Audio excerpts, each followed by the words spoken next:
அஸ்ஸலாமு அலைக்கும் வரஹமத்துல்லாஹி வபரகாத்துஹு. எல்லா புகழும் இறைவன் ஒருவனுக்கே. நம்ம ரப்பனா துஆ தொடரில் 2வது துஆவை பற்றி இன்றைக்கி பேச போகிறோம். அதற்கு முன்னாடி நமக்கான 4 கேள்வி. நம்ம எல்லாரும் துஆ ஓதுகிறோம், ரப்பனா துஆக்களையும் ஓதுகிறோம். ஆனால் ஒரு நிமிஷம் ஹானஸ்ட்டாக சொல்லுங்கள், நம்ம என்ன கேட்குறோம்? அந்த வார்த்தை என்ன அர்த்தம்? யார் இந்த துஆ கேட்டாங்க? எந்த சூழ்நிலையில் கேட்டாங்க? இது நமக்கு தெரியுமா? பல நேரங்களில் நம்ம வாய் மட்டும் மூவ் ஆகும், ஆனால் மனசு வேறு எங்கேயோ இருக்கும். அதற்கான காரணம் என்ன தெரியுமா? அந்த துஆவோட அர்த்தம் நம்மளுக்கு தெரியாதது தான். துஆனா என்ன? அல்லாவோட பேசுகிறது, நம்ம தேவையை அவங்கிட்ட சொல்கிறது.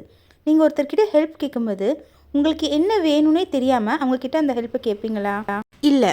அப்போது அகிலங்களின் ரப்பான அல்லாஹ் கிட்ட நம்ம துஆ கேட்கும்போது புரிதலோடு கேட்கணும். ஒரு துஆவை அதோட அர்த்தத்தை புரிந்து ஓதும்போது அதனால் நமக்குள்ளே என்ன சேஞ்சஸ் வருங்கிறத முதல்ல நம்ம தெரிஞ்சுக்கணும். உதாரணத்துக்கு, யா அல்லாஹ், நாங்கள் மறந்தாலோ தவறு செய்தாலோ எங்களை தண்டிக்காதே அப்படின்னு அர்த்தம் தெரிஞ்சு ஓதும்போது உடனே மனசில் என்ன வரும்? நம்மளுடைய தவறுகள் ஞாபகம் வரும், நம்ம பலவீனம் ஞாபகம் வரும், அல்லாவோட கருணை ஞாபகம் வரும். இந்த மாதிரி ஃபீல் பண்ணி ஓதும்போது தான் அது துஆவுக்கு உயிர் கொடுக்கும். ஒவ்வொரு துஆக்களுடைய அர்த்தம் மட்டும் இல்லாமல் அதனுடைய பின்னணியும் தெரிஞ்சு ஓதும்போது அந்த துஆவை யார் எந்த பயத்தில் எந்த கண்ணீரோடு கேட்டாங்கன்னு தெரிஞ்சுக்கலாம். முக்கியமான உண்மை என்னென்னா, அல்லாஹு தாலா நம்ம ப்ரொனன்சியேஷனை மட்டும் பார்க்க மாட்டான், அவன் பார்க்கக்கூடியது நம்ம கல்பை தான்.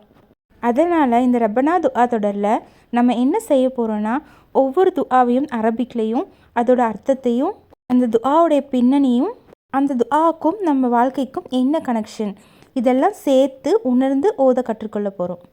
இன்று நம்ம பார்க்க போகிற அடுத்த அழகான துஆ, ரப்பனா வலா தஹ்மில் அலைனா இஸ்ரன் கமா ஹமல்தஹு அலல்லஸீன மின் கபலினா. இந்த துஆவுனுடைய அர்த்தம், எங்கள் இறைவனே, எங்கள் மேல் ஒரு கடினமான சுமையை ஏற்றாதே, நமக்கு முன்னாடி இருந்தவர்கள் ஏற்றின மாதிரி. இந்த துஆ ரொம்ப ஆழமானது. நமக்கு முன்னிருந்த சில சமுதாயங்களுக்கு அவர்களோட தவறுகளுக்காக அல்லாஹ் ரொம்ப கடினமான கட்டளைகளை கொடுத்தான். உதாரணத்துக்கு, சிறிய தவறுக்கே பெரிய தண்டனை, சில விஷயங்கள் மிகவும் கஷ்டமான கட்டுப்பாடுகள். அதை தெரிஞ்ச மோமின்கள் என்ன கேட்குறாங்கன்னா, யா அல்லாஹ், நாங்கள் பலவீனமானவர்கள், எங்களால் தாங்க முடியாத சோதனையை எங்களுக்கு கொடுக்காதே. எவ்வளவு தாழ்மையான துஆ பாருங்க. நமக்கு முன்னிருந்த சமுதாயங்களுக்கு கடினமான சுமைன்னு சொன்னோம் இல்லையா, அது என்னன்னு கிளியர் பண்ணிக்கலாம். இந்த வசனத்தில் சொல்லப்படுற சமுதாயத்தை சேர்ந்தவங்க பனு இஸ்ராயல்கள், மூசா அலை அவர்களின் சமூகத்தை பற்றி தான். அவர்கள் பல நேரங்களில் அல்லாஹுடைய கட்டளைகளை மீறினாங்க, வாதம் செஞ்சாங்க, கட்டளைகளை செயல்படுத்துறதுக்கு தாமதம் செஞ்சாங்க. சில கடினமான சட்டங்கள் அவர்களுக்கு விதிக்கப்பட்டது. உதாரணத்துக்கு, ஒரு பெரிய பாவம் செய்த பிறகு சிலருக்கு தங்களை தாங்களே கொல்ல வேண்டுங்கிற அளவுக்கு கடுமையான தௌபா கொடுக்கப்பட்டது. இது பொற்காலை சம்பவத்தை நினைவுபடுத்துது. சில உணவுகள் அவங்களுக்கு ஹராமாக்கப்பட்டது. அதாவது ஆரம்ப காலங்களில் ஹலாலாக இருந்த சில நல்ல உணவுகள் கூட அவர்களுடைய மீறல்களுக்காக அவர்களுக்கு தடை செய்யப்பட்டது. அடுத்ததாக, அவங்களுக்கு உடம்பில் அல்லது அவங்க துணியில் நஜீஸ் பட்ட அந்த பகுதியை வெட்டி அகற்றணுங்கிற அளவுக்கு கடினமாக இருந்தது.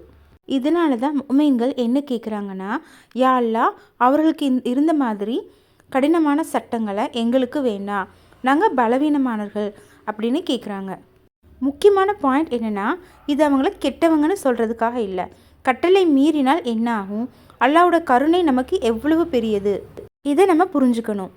இதை புரிய வைக்க தான் நம்ம நபி ஸல்லல்லாஹு அலா முஹம்மது ஸல்லல்லாஹு அலைஹி வஸல்லம் அவருடைய உம்மத்தான நமக்கு அல்லாஹு தாலா சட்டங்களை ஈஸியாக தந்திருக்கான். அதனால தான் இந்த துஆ இன்னும் பவர்ஃபுல். இந்த துஆ மூலமாக நம்ம கற்றுக்கொள்ள வேண்டிய விஷயம் என்ன? நம்ம அல்லாஹு தாலாவிடம் கேட்க வேண்டியது என்னென்னா, என்னுடைய சக்திக்கு மேலே போகும் விஷயத்தை எனக்கு தராதே, ஏன்னா நம்முடைய பலவீனம் நமக்கே தெரியும். அடுத்ததாக, நம்ம இந்த துஆவை எப்பெல்லாம் ஓதலாம்? நம்முடைய வாழ்க்கை சுமையாக தோணும்போது, பெரிய பிரச்சனை வந்திருக்கும் நேரம், கடன், நோய், ஃபேமிலி டிஃபிகல்ட்டிஸ், நம்ம மனசளவில் ரொம்ப ஹெவியாக ஃபீல் பண்ணும்போது, அப்போல்லாம் இந்த துஆவை மனதார ஓதுங்க, மனதிலிருந்து ஓதுங்க. இந்த துஆ ஓதுறதால அல்லாஹு தாலா நம்ம கஷ்டத்தை புரிஞ்சுக்கிறான்னு நம்பிக்கை வருது.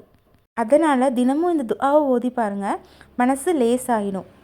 இன்ஷா அல்லாஹ். வீடியோ பயனுள்ளதாக இருந்துச்சுன்னா லைக் பண்ணுங்கள், ஷேர் பண்ணுங்கள். நாளை அடுத்த ரப்பனா துஆவோட மீண்டும் சந்திப்போம். அஸ்ஸலாமு அலைக்கும் வரஹ்மத்துல்லாஹி வபரகாத்துஹு.